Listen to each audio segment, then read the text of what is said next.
Masechet Nazir Daf Yud Bet. The following discussion is only tangentially related to our Mishnah. We're going to cite our Mishnah in the course of the following discussion. The discussion is going to focus on whether someone can make a vow and have it apply to something in the future, and compare that to asking an agent to do something that he couldn't do right now, but will only be able to do once something changes in the future. All right, we're going to get there, but first we have to set up the case, which is a really fascinating and somewhat strange case. Amar Rabbi Yitzchak, Amar Yosef, Amar Rabbi Yochanan, Hamelish Lucho, Se vekadesh li isha, stam. Asur bechol anashim sheba'olam. A person tells his messenger, can you go and do kiddushin to a woman? He doesn't specify which woman. He says anyone that you choose is fine with me. And then the messenger dies or does not come back for whatever, he moves to a different country, and now we presume that the messenger did fulfill what the sender did asked him to, and so he went to some woman and gave her some coin or a ring and said, you are mekadeshet to the guy who sent me, and she agreed to it. So now there is someone that this guy is married to, basically married, kiddushin, but he doesn't know who it is. So this is a problem. Now, why would anybody in the world do this and tell someone to go marry anyone who you choose? Well, it's not that strange, because after all, Abraham Avinu, in fact, asked his servant to go and find someone good. So I guess it's a trustworthy servant, and says, this is the character traits I'm looking for, and that way the messenger will go and do it. All right, this case he does it, but we don't know who it is. Now, here's the problem. Since he doesn't know who it is, he is prohibited from then marrying anyone in the world. Why? Well, if he happens to find that very woman who agreed to the kiddushin, then actually that would be great if he actually knew it, because then he could just go marry her. The problem is that once he has kiddushin to a woman, he is prohibited to that woman's close relatives, her sister, her mother, her daughter. And therefore, anyone in the world who has a relative, a female relative, will be prohibited to this person. And pretty much everyone has a female relative. And so anyone in the world that he goes out on a date with, he'll have to worry, maybe this is a sister of someone who I did kiddushin, my messenger did kiddushin with, and I'm prohibited to her. Can't marry her, can't marry anybody. Okay, this is the reason. Chazaka shalech oseh shlichuto, v'kevan dela parish le, ha lo yada he nihu kadish le. We have a chazaka, we have a general presumption that a messenger does what he's asked, even if he doesn't come back and report a mission completed. We assume that he went, and before he died, he did in fact complete it. And since he doesn't know, he never revealed who that woman was, so he doesn't know, he never clarified which woman to choose. The sender never said which woman to choose, so he doesn't know which one it is, and therefore he has to suspect that everyone is prohibited to him. He's really stuck. All right, that is the statement of Rabbi Yitzchak bar Yosef in the name of Rabbi Yochanan. However, Rabbi Yochanan's colleague, Resh Lakish, argues. Itibeh Resh Lakish Rabbi Yochanan. He asks a question from a Mishnah in Kinim. Ken setuma sheparcha gozal echad mehen la'avir ha'olam, או שפרחה לבין חטאות המתות, או שמת אחד מהן, ייקח זוג לשני. Here's another case where there is an unidentified, prohibited bird somewhere in the world, and we don't know how to find it. So the case is like this. Someone has to bring a pair of birds, like a zav or a zava, that they're obligated to bring one bird for a chatat, one for an olah. Now, if he goes and said he chooses a certain nest and said, I'm going to bring the two birds that are in that particular nest, but he didn't specify which one will be an olah and which one is a hatat. Now, now all of a sudden, one of the birds flies away, parcha, and it flies out and doesn't come back, and we can't find it anymore. or it went not. It did go to a specific place. It went to a place where birds go to die, literally. If you have a bird that someone designated for a korban hatat, and for some reason he cannot no longer bring the korban hatat. For example, if the owner who designated that bird who has to bring a chatat, he dies, the owner dies, then the chatat, that bird cannot be used by anybody else, and it's a holy bird, and so you just put it in some area and wait till it dies. If this bird that this guy chose, he's alive, but one of the birds from the nest that he chose happens to fly in and mix in with these birds that are prohibited. So that would be a problem. Or if one of the birds dies, in all these cases, we have one bird left over that we know is designated to be holy, and we didn't designate if it's olah or if it's chatat. So we have a remedy in these cases. Just go and get a second bird, put it together with the first one, and then you have a new pair. Okay, so that's simple enough in that Mishnah. Now, ve'ilu ken meforeshet and lo takana. However, the Mishnah continues to explain if the owner, the Zav, went to a nest and he did specify this bird is going to be olah, this one is going to be hatat, then he has a problem. He has no remedy. He can't just bring another one. Here's the thing about birds. They're kind of like twins. When you have identical twins next to each other, usually you can tell them apart. But when you only see one identical twin and the other one's in a different place, then it's hard to tell which one it is. The same thing with birds. If the birds are together and I say this one's olah, this one's hatat, I have some memory of some characteristic that they look like. This one's olah, this one's hatat. If one of them flies away, I only have one left. I don't know if this is the olah or this is the hatat. And so therefore, I can't just go get another one to replace it, because what am I going to replace? The one that I replace? Is it going to be the olah or the chatat? The one that's there, is that olah or a chatat? They're treated differently. And so therefore, I have no remedy. I have to go get two new ones altogether. All right, that's the Mishnah. Here's Resh Lakish's question. Ve'ilu sha'arkinin be'alma mitakenan.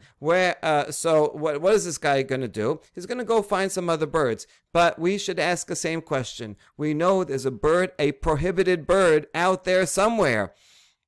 And so therefore we should say that all birds are going to be prohibited, because we don't know which one it is. We take any bird in any nest anywhere, and who knows, maybe this is the very bird that was designated and flew away, and if it's a korban hatat for this person, then it can't be used as a korban hatat for someone else. If it was the olah one, no one else can use it. If it's a holy bird, no one else can go and take it for dinner. And so we should say the same thing, that there is no remedy. Not only can he not use that bird that remained, he cannot find any bird in the whole world that he will be able to use. Same thing as the woman, since I know this sender did kiddushin with some women, and therefore he's prohibited to all women, because who knows, any woman that he meets might be a relative.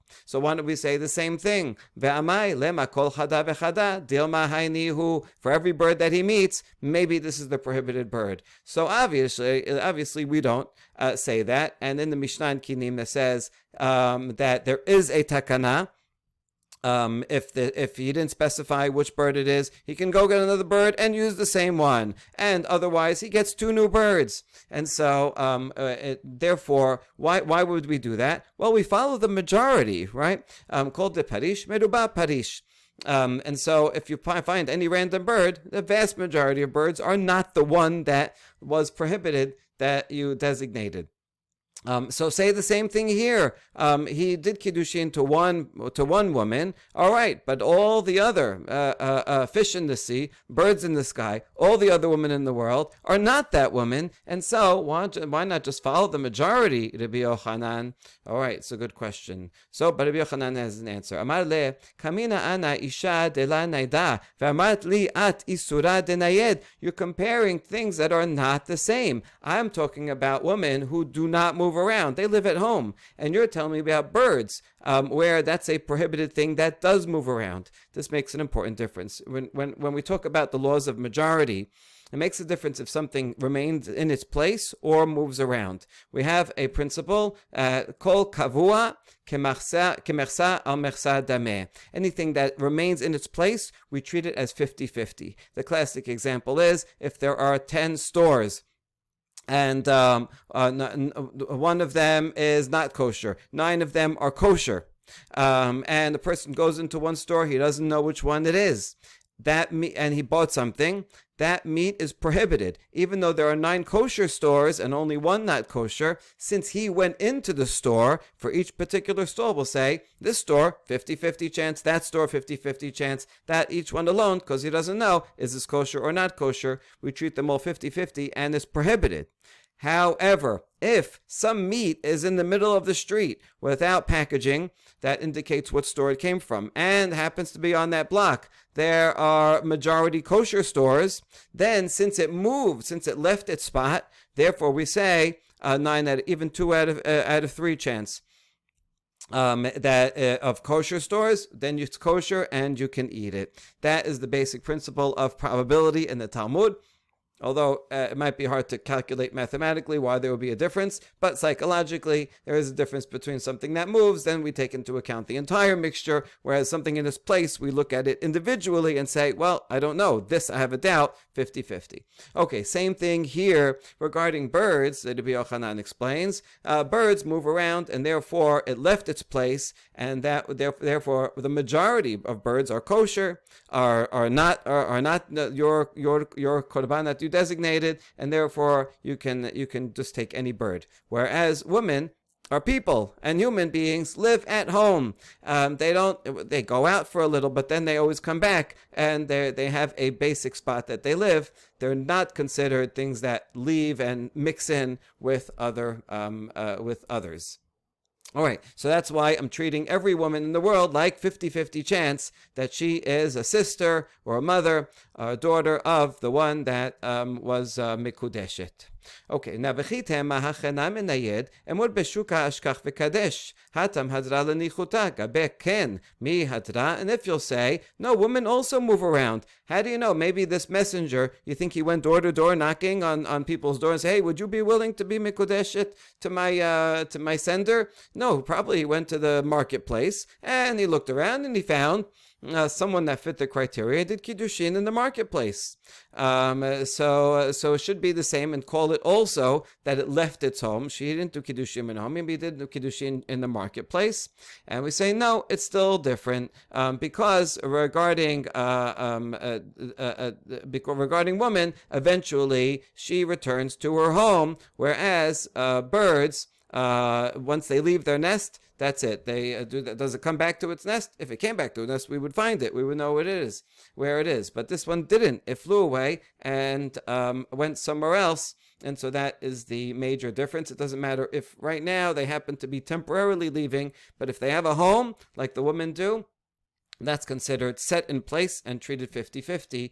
Birds who leave their home do not come back, and therefore are something that moved out.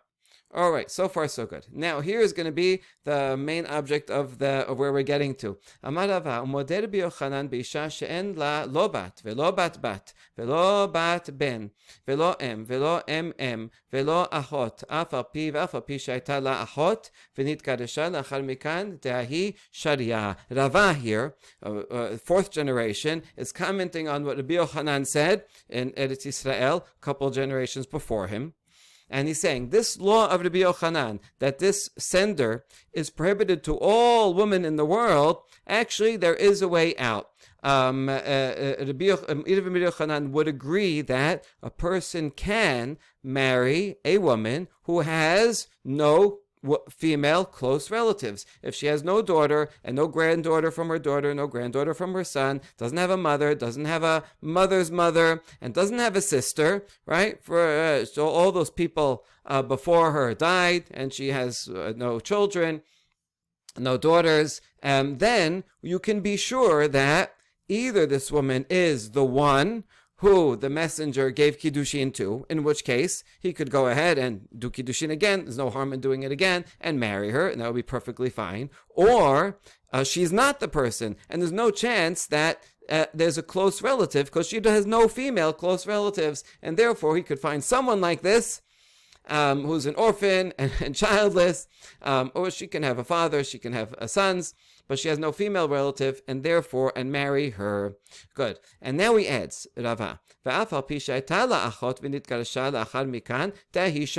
and even if she does have a sister, but at the time that the sender told the messenger, go and marry and marry someone for me, if that sister was married at the time, then it's permitted for the sender to go ahead and do kiddushin with that married person who was then divorced. In other words, if at the time, later on, right, this guy is going around and he can't find someone who has no female relatives. He found someone who has he found two sisters. Okay, good.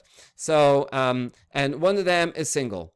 So she might be the one, maybe not.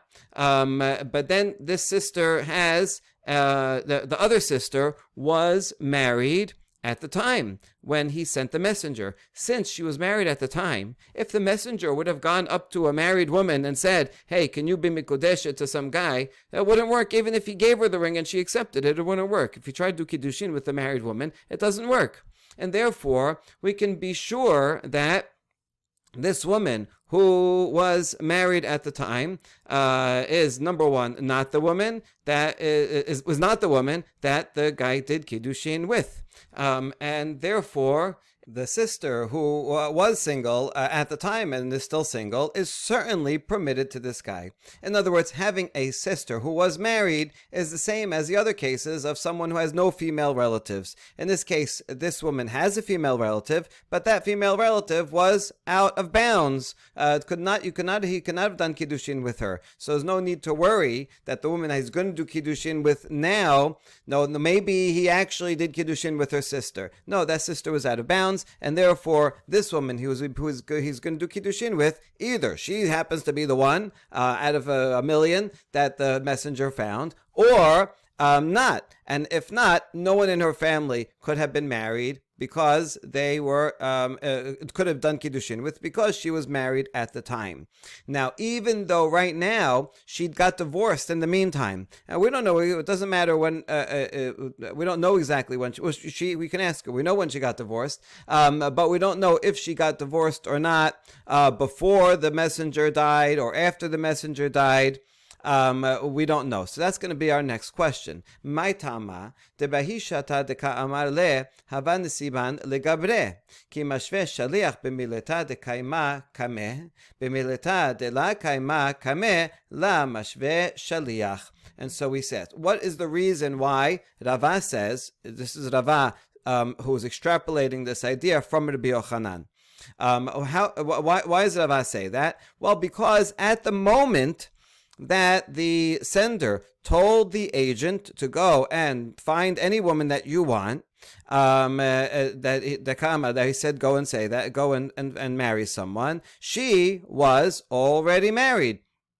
And so therefore they were out of bounds. And when a person makes a shaliach, he only generally makes a shaliach for something that the shaliach could do now. If it's something that the shaliach cannot do now, but would only be able to do in a changed circumstance, a person doesn't have that in mind. Therefore, the sender has in mind, listen, go and find a single woman and do kiddushin for me with that woman. A person's not going to have in mind, go find someone who's married now, wait till she gets divorced, and then do kiddushin. So therefore, he would not be authorized to go and do kiddushin with that previously married woman. Therefore, the people that might have been the one that he did kiddushin with are only all the single ladies that were single at the time of the messengership. That's why it doesn't matter if She was married at the time that that the sender sends the messenger. And let's say she divorced an hour later. And then the messenger goes and finds her. No, the messenger would say, wait, when did you get divorced? Only an hour ago? No, my sender did not authorize me 2 hours ago. And therefore, I'm not authorized to do kiddushin with you. And even if he does it, it wouldn't work because that is not a valid messengership. So that is the idea. That's what we can extrapolate from Rava's statement. And so here is going to be the subject of a question. The question is it true that a sender would not tell a messenger to do something that will only apply in the future?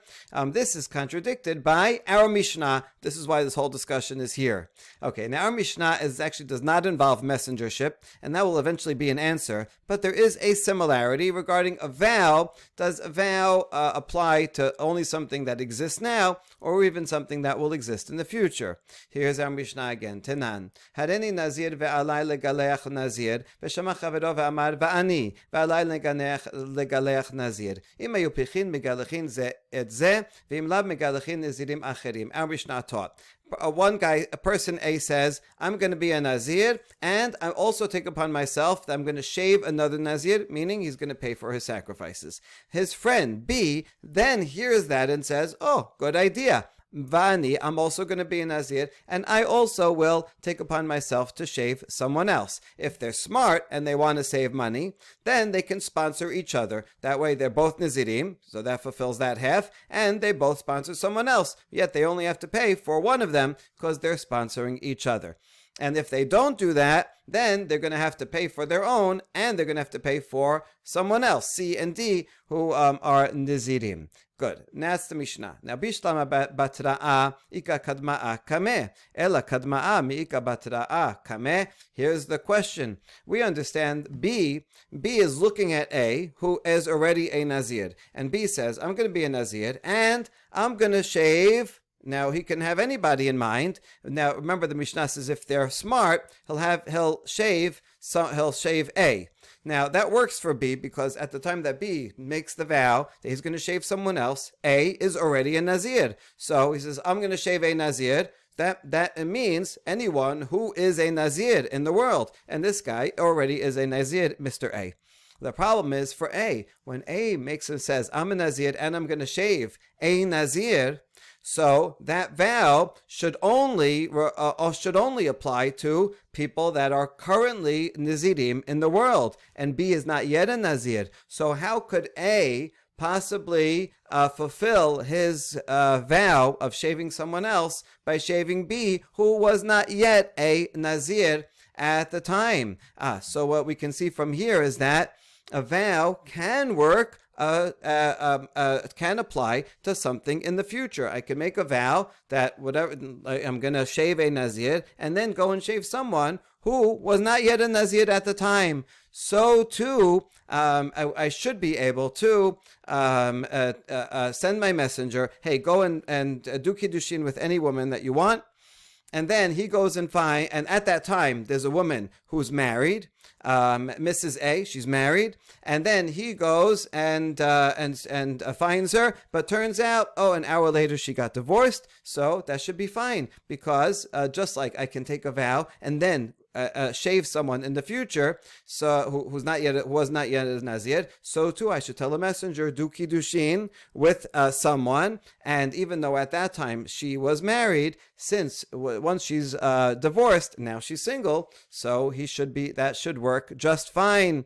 All right, that is our question. It's a question really on Rava, who extrapolated from Rabbi Yochanan that you could marry someone who had a married sister who then got divorced. And everyone would agree, if she's still married the whole time, she was married the whole time, certainly you could marry the sister. But here, even if she got divorced somewhere in between, that would still be permitted. That would still be permitted. That assumes that he cannot send a messenger to do something that he couldn't do right now. But a vow, you can make a vow and make it and fulfill it with a reality that does not exist right now. That's our question. Okay. Okay,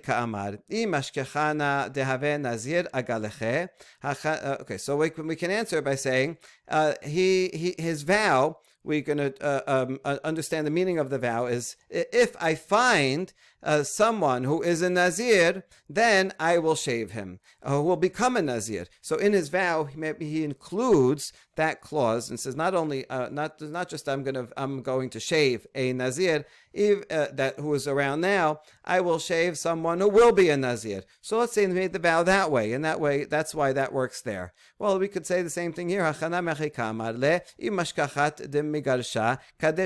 Maybe here also the sender said or meant that if you find someone who got divorced, who will be divorced from the time that I send you until the time that you meet her, then do kiddushin, right? I authorize you to go and do kiddushin for someone who's married now, but who will be single by the time you get to her. So it should be the same thing, and therefore, if the kiddushin can work in this case for someone who was divorced, then the sender would be prohibited to marry the sister of someone who was divorced, because who knows, maybe the sender went and actually did kiddushin with the woman who got divorced, which would make her single sister prohibited.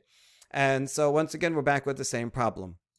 All right, so now we're going to answer it. Amri, lama shavi ini shaliach ela b'mileta de maseh avid hashta. B'mileta de la maseh avid ala hashta la mashveh. No, people generally, when they send a messenger, they only send a messenger to do something that the person themselves can do right now. A person does not or cannot send a messenger to do something that he cannot perform right now. Okay, so now this is a slightly new formulation. It's not just that people don't have in mind something in the future. Maybe, in fact, they could do something in the future. Written vows you can apply to something that will change. And in messengership also, I can do something for the future. Fine, we answered that. But the thing is, the difference here is going to be that a person cannot tell a person to send a messenger to do something that he himself cannot do. And here, since right now the sender cannot marry that woman because she's currently married already, therefore he cannot tell the sender to do that for him. That's the difference. Whereas with the vow, the vow is actually not about messengership at all, so it has nothing to do with the authority of agency. Regarding the vow, it's just that I'm making a vow to anyone who even will be a Nazir, so that's why the vow works. Whereas for messengership, the essential problem is that right now I, as the sender, cannot marry that married woman, and I cannot do kiddushin with that married woman, and therefore I will not have the authority to tell a messenger to do kiddushin on my behalf with that married woman. And even if the circumstances change, since when I sent him, I could not have done it, therefore the messenger does not have the authority himself to go and do what at the time that I sent him I could not do. Okay, that's the principle, and that's why this case is different. Why the kiddushin does not work. Now we're going to challenge even that very principle. We're going to see a case here of someone who himself cannot do something, but the messenger can do something. All right, here, let's see. This you might remember from Nedarim. Tashema, המל אפוטרופוס שלו, כל נדרים שתדור אשתי מכאן ועד שאבוא ממקום פלוני, הפר לה והפר לה, יכול יהיו מופרין, תלמוד לומר אישה יקימנו ואישה יפרנו. דברי רבי יושייה. Someone is going away on a trip, and while he's away, He's worried that his wife is going to make some vows and doesn't want to wait till he comes home and hears about the vows and undoes them. He wants them to be undone right away. And so he tells his steward, his messenger, he's leaving him to his estate to take care of his finances, and so he says, listen, any vows that my wife makes from now until I come back from my trip to China, I want you to annul those vows. And he did, and he annuls them. Is it possible to say that they are actually annulled? They are not, according to the Yoshia, because the pasuk says Isha, her husband, can ratify them, her husband can annul them, and therefore only a husband can annul it, and he cannot have a messenger do it. Now, Rabbi Yonatan disagrees. Omer, Masina b'chol makom sheshilucho shel adam kemoto. What do you mean? In all the laws of the Torah, a messenger is like the sender, and so here also he definitely should be able to do it. Good. This question is going to have a couple of steps. Okay. Talmad amar achamana isha yikimenu v'isha yeferenu halav achi apotropos mefer.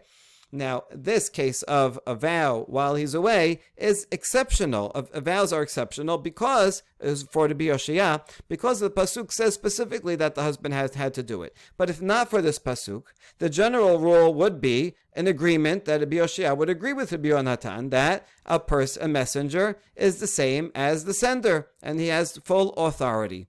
Okay, good. So now, so now what we just established is that from the main law, if not for the exception, and this is for sure true for the Yonatan, and even the Yoshia would agree with this in general for Kiddushin, would agree that a messenger can do this thing, can revoke vows of a wife, right? This is an exception, but in general, this messenger can do this thing. To be Yonatan for sure, and to be Yoshia, he would be able to do it just if not for this exception. Good. Now, how about the man himself? Can he revoke from now vows that the woman will make while he's away? We're going to see he can't. If he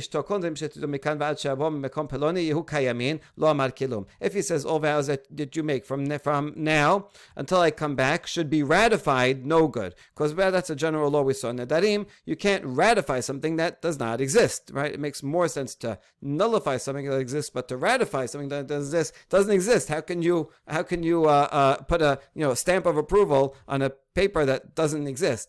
Okay, so that everyone agrees with. But if he says, any vows that you make, he's talking to his wife, not a messenger, any vows that you make from now until I come back, they are nullified. That's a machloket. Rabbi Eliezer omer mufar, hachamim omerim eno mufar. Rabbi Eliezer says they are nullified. Hachamim say, no, they're not nullified. Okay, Hachamim say that nullification and ratification are connected. That's why, since ratification you can't do, so too nullification he cannot do.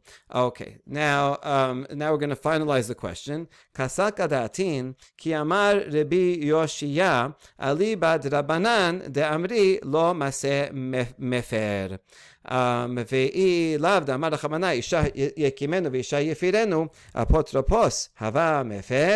so in the setup of the question, we're going to assume that even Rabbi Yoshia, this question will be easily explained according to Rabbi Yonatan. We're going to explain it even according to Rabbi Yoshia, because according to Rabbi Yonatan, a person can send a messenger to annul his wife's, tell a messenger to annul his wife's future vows.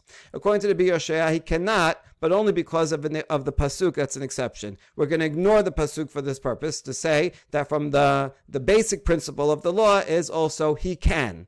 Okay, so now we established that according to everybody, yes, in fact, the husband can tell a messenger to revoke his wife's future vows.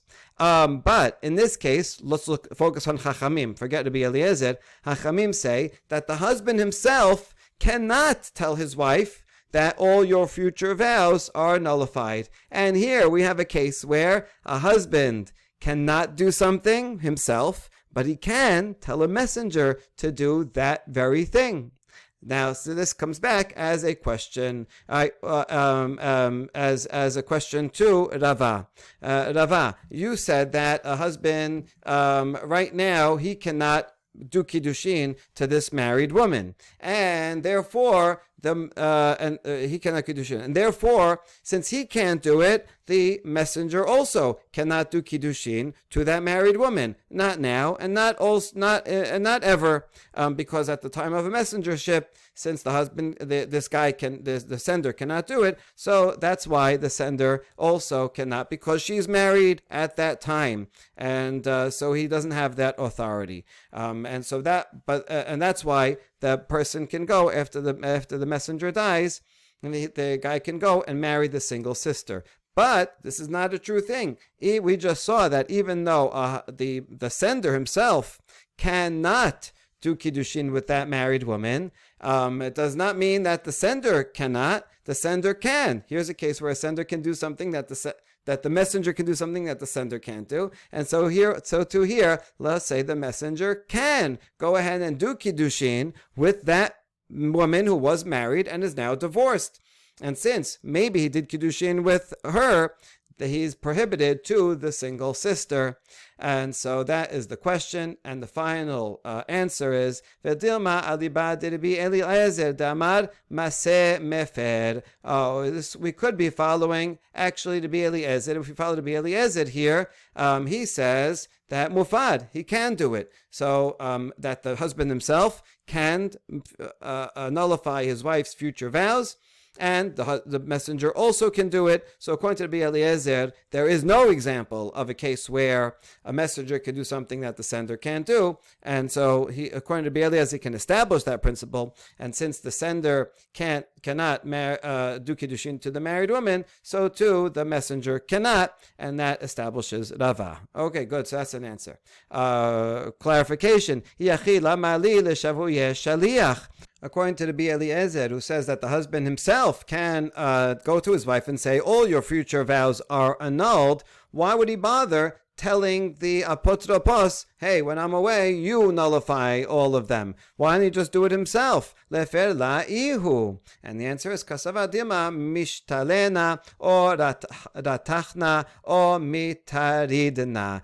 Because person says, listen, I might forget, or I might get angry, or I might get busy with other things. And so he's talking to his apotropos, telling him, I want you to sell this, buy this, take care of that. Oh, and before I forget, I don't want my wife's vows to be. I want my wife's vows all to be nullified. And so she's not around, and he might forget, or he might get angry in the meantime and say, I'm not nullifying your vows, or he might just get busy from now till he sees her before he leaves, and therefore he's telling Apotropos, listen, you nullify anything that should come up, and that way, in the meantime, also the husband can decide to ratify something that she says before he leaves.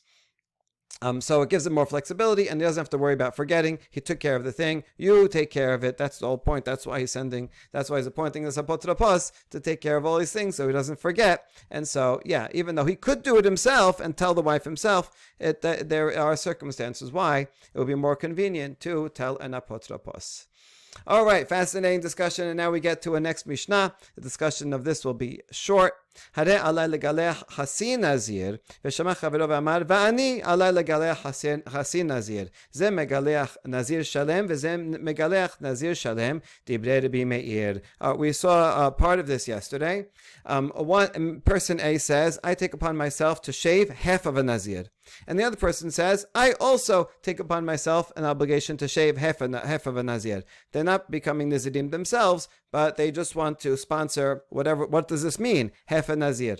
So there's a machloket about this. Rabbi Meir says there's no such thing as half a nazir. They both have to pay for a full nazir. All the expenses of a nazir, all the animals, whatever, $1,000. So each of them have to pay the full $1,000 because there's no such thing as half a nazir. Hachamim omerim ze megalech chasi nazir v'ze megalech chasi nazir. Chamim say, you're right, although there's no such thing as half a nazir, there is such thing as half the payment of what the nazir is going to have to pay to buy all of his korbanot. So if it's $1,000 to buy all the korbanot and everything that he needs to do, so person A will sponsor $500, and person B will also have to sponsor 500 of some Nazir. So it does make sense to say the Chasi Nazir means the amount of money, half of the amount of money that a Nazir will be obligated to. Good. Amar Rava. Rava also now is going to give a clarification. Hakol modim kol hechad amar chasi korbanot nazir alai chasir korbanot maiteh. Everyone agrees, Rabbi Meir and Chachamim, that if a person said, person A and B, they both said, half of the sacrifices of a Nazir I take upon myself. That is clearly referring to half of the amount of money to buy the sacrifices. And then they only has to pay $500. Korbanot chasi nazir alai kule korban ba'e ituye. And also, everyone agrees that if a person vows and says, the sacrifices of a half a nazir are upon me, there's no such thing as a half a nazir. And so the sacrifices of half a nazir, he has to pay for all of the sacrifices because no such thing as half a nazir. You can't be half a nazir. You can't be nazir for only 15 days. You can't be a nazir for only some of the obligations, prohibitions, and not others. Okay, so those two are clear because they're clear one way or another. That he meant all half of the korbanot. That's good. Half of the korbanot is the amount of the korbanot. Half of a nazir, that clearly makes no sense. He has to bring the full. וכי פליגה בלישנה דמתניתין פליגה ביבי סבר כיוון דאמר הרי עלי יחייב כולה קורבן נזירות וכי אמר חסי נזירות לאו כל כמיני ורבנן סברי נדר ופתח עמו. The only machloket is in the more ambiguous statement here when he says הרי עלי first, legaleach, and then he adds chasi nazir. How should we parse this? So that is why there is a machloket. When he says hare alai legaleach, according to the Rabbi Meir, since he says hare alai, I am taking upon myself to shave.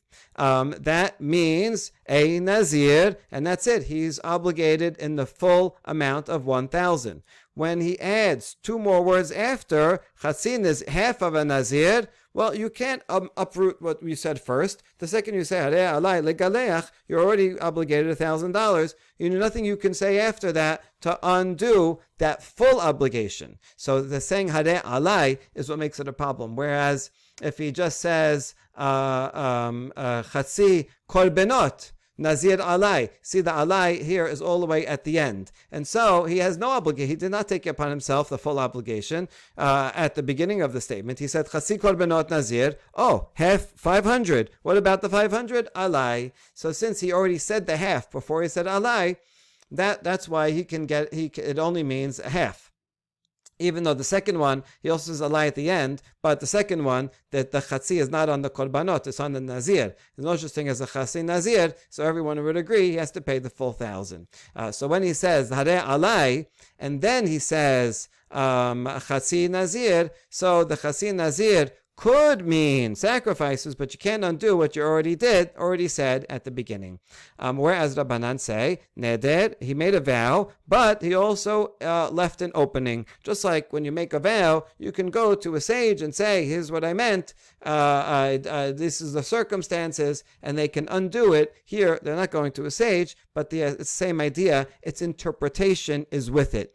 You have the neder and you have the meaning that comes right after it. And yes, you can connect the two as one sentence. And so therefore he said, harei alai legaleach, it's upon me to shave. And even though that by itself would be $1,000, he added in the same sentence, half a nazir. Oh, now we understand when you accepted upon yourself the amount of half. The half of the amount of what a Nazir would bring, and therefore that is 500, and that explains why this is a machloket, whereas the other cases were unanimous. Baruch Adonai le'olam, amen ve'amen.